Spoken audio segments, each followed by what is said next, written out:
Ayun, magandang umaga sa inyo mga kamotor. So meron na naman tayong bagong pag-uusapan at ang topic nga natin ngayon, ano bang mas magandang gulong sa ating mga motor? Malaki ba o yung maliit? So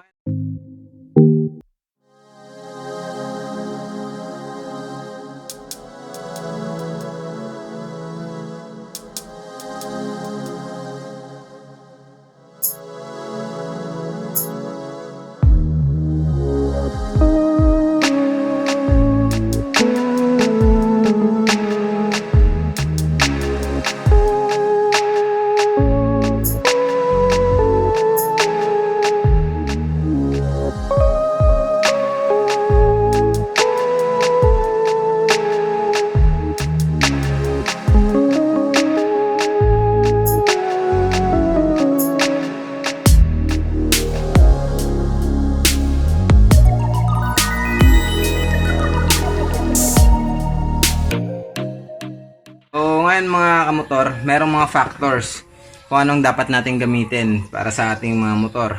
So, meron dyan mga kamotor, advantages at mga disadvantages dito sa mga gulong na to. Kagaya nitong maliit mga kamotor. So, sisimulan natin dito sa maliit. Sisimulan natin yung kanyang advantages. So, dito mga kamotor, ginawa itong gulong na ganito kaliliit, yung parang pang bike lang. Ayan.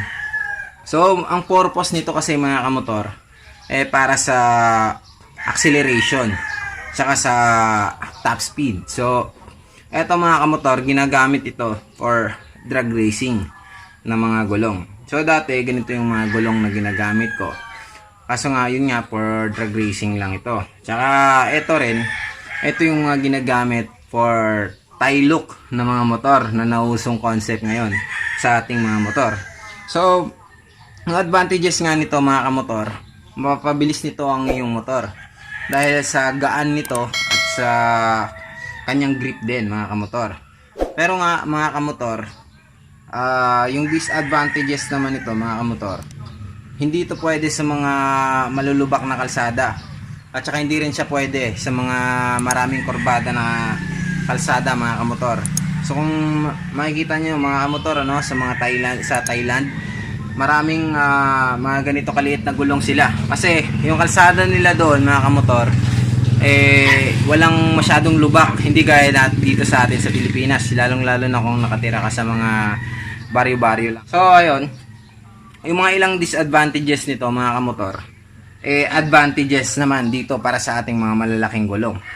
So yung disadvantages nito, mahirap siya sa kurbada, tapos maundag siya pagdating sa mga lubak. So madaling masira yung mga cover mo ng iyong motor tsaka yung mga rims. So yun yung mga disadvantages nito. Pero pagdating naman for racing purposes, lalong lalo na kung mga drag bike, ito dapat yung gamitin mo.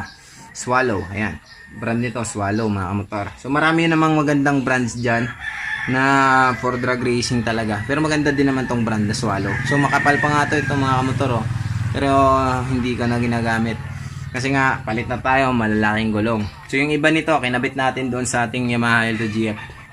Ayan. So ayan mga kamotor. So dito naman tayo sa big tires. So ito ay mga kamotor, 80 by 90 by 17. Ayan. So ngayon mga kamotor, ito yung mga ginagamit ko ngayong gulong. So kita nyo naman yung diferensya, oh. Diba? Sobrang layo ng diferensya mga kamotor. Ayan. So ngayon mga kamotor, eto parang pangharap ko na lang. Tanong ngayon yung mga ginagamit ko, malalaking gulong. Bakit mga kamotor? Kasi hindi naman tayo na for racing nga. At saka more on patibay na tayo mga kamotor. Kasi alam niyo naman, matanda na yung motor natin. Saka kailangan natin itong ganito kalaking gulong mga kamotor kasi naglo-long rides tayo. Kasi ang mahalaga sa ganitong klaseng mga gulong mga kamotor, meron namang mga malalaking gulong pero madulas. Kaya pipiliin nyo rin mga kamotor yung mga gulong na good quality pagdating sa mga kurbada. So ayun nga mga kamotor, maganda naman yung pinili nating gulong for kurbada, yung Leo Samurai. So yung advantages nito, maganda siya sa kurbada, tapos hindi siya malubak, hindi mo masyadong ramdam yung lubak pag dumadaan ka sa mga rough road mga kamotor, pag malaki yung gulong mo. So yun yung mga advantages nito. Tapos advantages nito mga kamotor, hindi ka madaling mapaplat, hindi ka madaling masiraan sa kalsada. Ayun. Yung disadvantages naman nito mga kamotor, mabigat dalhin. Kasi mabigat ito sa ating makina, lalong-lalo na sa mga 100cc lang. So unlike dito sa maliliit na gulong, napakadali nilang hatakin ito. Ayan, kasi magana niya. So yung disadvantages nga nito mga kamotor, mabigat sa makina. Tapos yun nga, hindi siya pasok sa tie lock. Ayun. Pero para sa akin, okay na okay siya. Kung hindi naman pa for racing yung purpose ng motor nyo, or for touring lang. So yun. Ayun lang mga kamotor. So kung makikita nyo dito sa mga videos na ipapakita ko sa inyo, itong gumagamit ng maliliit na gulong. Yan. Yan yung purpose nila. Yan, papakita ko sa inyo.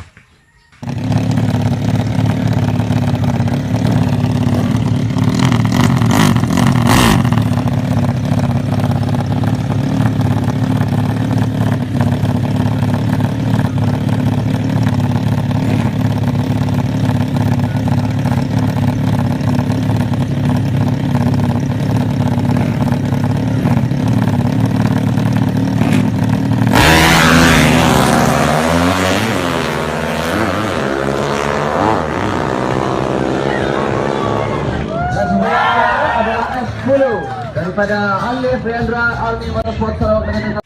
Tapos ito naman yung purpose ng mga gumagamit ng malalaking gulong ng mga motor. Ayan.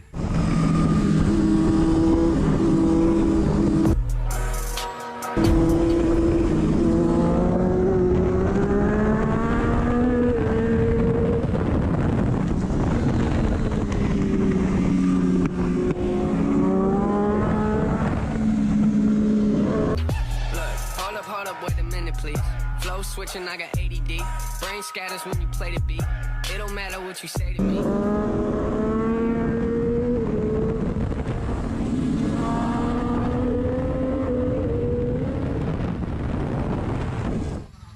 So ayun mga kamotor, sana ay may natutunan kayo kahit kaunti dito sa ating video. Maikli lamang ang ating video mga kamotor, pero sana ay kahit pa paano meron kayong napulot dito sa ating video.